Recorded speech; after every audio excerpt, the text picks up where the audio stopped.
Hello friends, Jerry Rosa here in the Rosa String Works workshop, and the last video we kind of went over some of the problems with this Fender Palomino.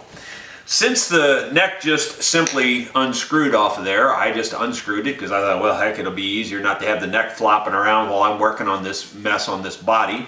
There was a couple of shims under the neck, and what I thought was interesting is they have this aluminum plug, which came out easy a minute ago, and this aluminum plug fits into this hole in the body here, and that also registers in the back here of the neck.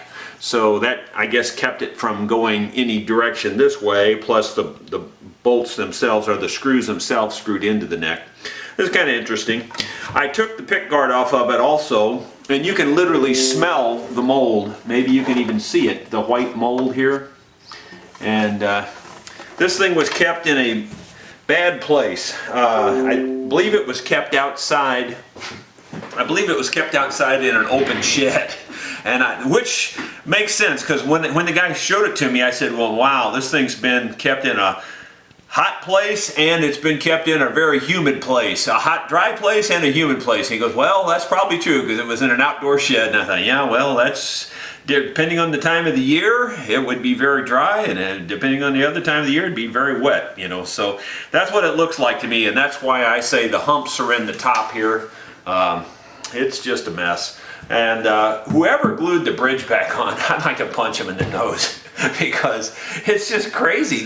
They literally put glue on here and just, I mean, literally poured the glue on the top of the guitar, and then they must have just sat the bridge on there and just let it sit. I don't think they put a clamp on it at all, because there is literally an 1/8 inch of glue beneath this bridge and between the bridge and the top. There's an 1/8 inch glue. I'm not kidding.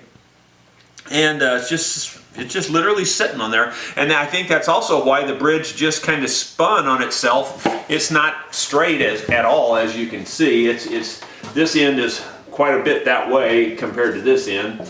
And anyway, I don't even know why people bother when they have no clue what they're doing, because obviously whoever tried this had no clue what they were doing. So anyway, we're going to quit belly aching and get back to work here. So now we're going to have to figure out how to break the bond of all that glue to get this bridge off. I think first thing I'm going to do is wash this thing down and get rid of that mold, because it's driving me crazy. I can smell it. It just doesn't smell good. Well, hose this thing down with some industrial cleaner that's supposed to kill mold and bacteria and germs, which makes me feel a little better. Anyway, I have started applying the heat to this bridge. Hopefully it's going to soften some of that glue. I just don't know. I've got cardboard down on the top here and just the bridge exposed, and the iron is on the bridge, and got the iron turned up as hot as it'll go, and it does get pretty hot, so we'll kind of let it cook here for a little while. I don't think I could overcook it based on what I'm seeing here now. This thing's been cooked pretty good already. I have a feeling it was in direct sunlight out in that shed is what it looks like. So anyway, we'll see where it goes from here. Just thought I'd give you a quick update. I heated up this knife as I was heating this bridge, and I was able to slide the bridge through that glue, so that glue is softening up. It's pretty gooey, but I've never seen that much glue under anything on woodworking. I'm not exaggerating when I tell you the glue is at 1/8 of an inch thick. I've never seen anything like it. So anyway, I'm heating up this knife, and that's kind of cutting the glue and cutting the bridge here off of this guitar, so that we can go back. You can see it's sliding under there. It is actually softening.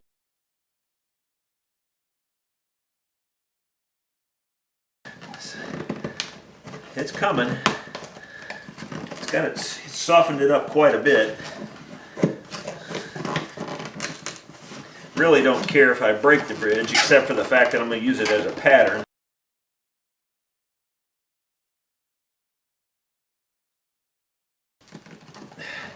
almost thinking they used heat glue on it. That's what I'm thinking it is.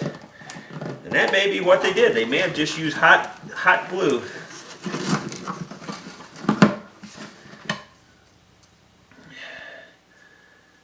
There it is. I think that's what they did use. I think they used heat glue on it. What a mess. Well, at least now we're starting the process of bringing it back from this point forward. Okay, we're attempting to go handheld here, and I'm hoping that I can get the angle right where you can see the bridge plate in there. If you can see it, it is pulled up. I don't know video wise on my screen, this is kind of washing out, so I can't tell if you can see that or not. But you can see that the bridge plate itself is got a gap in it. Then there's a big crack in the top right there next to the bridge plate. I think you can see that the bridge plate is really pulled up, and there's a big crack there next to it on the top. So it's going to be a challenging repair. You can see what a nasty mess is under here. They definitely did use hot glue. They used a hot glue gun and glued that bridge on. Made a crazy mess. Just made a crazy mess. That's really hard glue to get off. So it's going to take a little extra time to get that all cleaned off. I'll bring you back after we get her cleaned up. Just a little editorial comment. In case you ever have the thought of using hot glue and a hot glue gun to glue a bridge on a guitar, fight the urge with all your power. It's not a good idea. This is almost like chiseling concrete. I'm telling you, it's incredibly hard stuff once it's dry. Yeah, I could try heating it up, but dadgum, it just makes a gooey mess when you heat it up. And so I don't know what to do with it. Nothing seems to work very good. I just take this chisel and when it's cold, it cracks and breaks. And so basically that's my process right now is I'm cracking and breaking it. And it is coming up, but man, it's taking a little bit of wood with it too, so there's not much I can do about that. But it comes up a lot better than when you heat it up. When you heat it up, it just gets gooey and smeared. It doesn't want to come off at all. We'll just keep fighting it.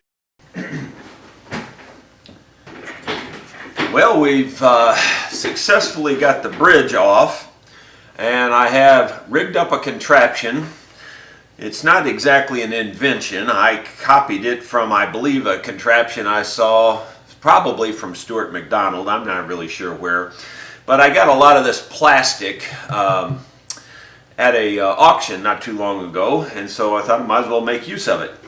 What I did was, if you recall, this top was really sunken in, and on the inside, the bridge plate was pulled down. So there was a gap between the bridge plate and the top, and the top was sunken in on top of that. So this little deal is like a winch. It just pulls everything up, and you put this board across here and just as a platform, and it's pulled everything nice and flat and level. It's really awesome the way it works. I'll take it apart. I've just got it here dry as a test fit to make sure everything was going to work. There's no glue on it right now. So I'll take it apart here and show you how it all operates. I have all the piece parts of that contraption apart now, and I just made a board with a slot in it so that this wire could slide through this on the top of the guitar. On the inside of the guitar, the wire is connected to this little short piece of maple, which fits all the way across the bridge plate.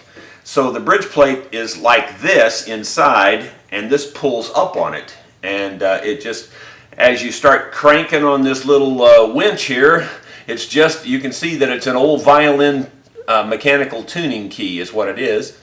And there's a hole through here, and the wire gets pulled up through that, and it just basically pulls everything together perfectly flat.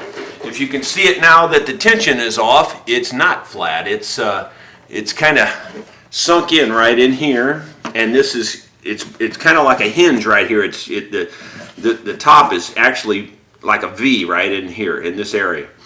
And anyway, that pulled the whole area up flat. So now what I need to do is get all the glue in all the right places, and I may have to also cover this with something that won't stick to the glue, like maybe wax or something like that, and put that on the inside then and pull it up real tight, and I'll bring you back once I get it all going here.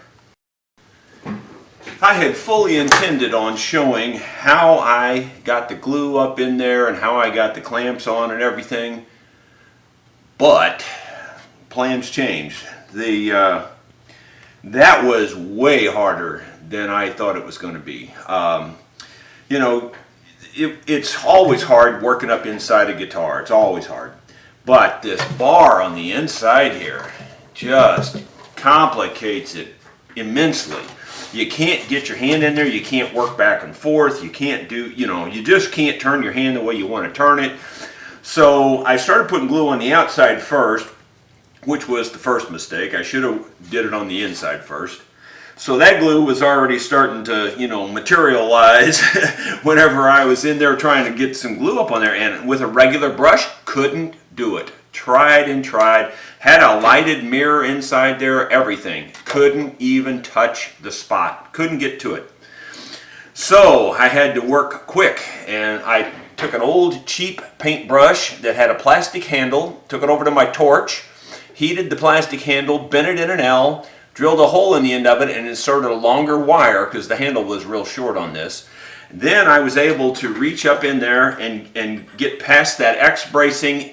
The problem was the X bracing's right there, and the spot you need to get to is right behind it. So you're going under and up and around, you know, like this. It was like, you know, you had to be a magician almost. But anyway, the good news is I believe I got glue all over the whole thing finally.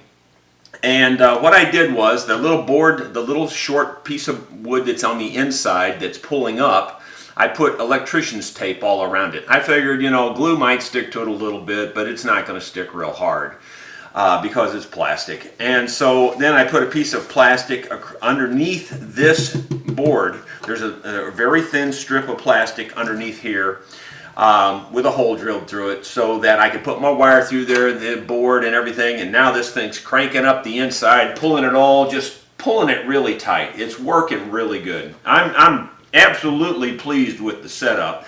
Couldn't be any better on this part of it. But boy, that pipe on the inside there, you know, you might as well put running water in this guitar since they got a pipe in it, you know. I mean, I don't know why they didn't. They should have thought of that. Well, we'll bring you back when we get a little further along here. Actually, I'll give you a look inside the guitar and show you what it looks like on the inside. Okay, I don't know if it's focusing. It doesn't quite look like it is, but if you can see the little small white board there with the black tape wrapped around it, and then there's a wire going through it with a little nut on there to keep the wire on, and you can see how that's pulling up against that bridge plate, and you can see the glue squeeze out, the little white line of glue that's squeezed out in there. I've taken a wet cloth and got in there the best I can and tried to wipe out all the excess glue. But it's pretty almost impossible in this one. But anyway, it did a real nice job. And you can see there the other angle of the same thing. But you can see with that pipe in there how tight it is. It's just unbelievably tight. Hardest one I believe I ever tried to do on the inside.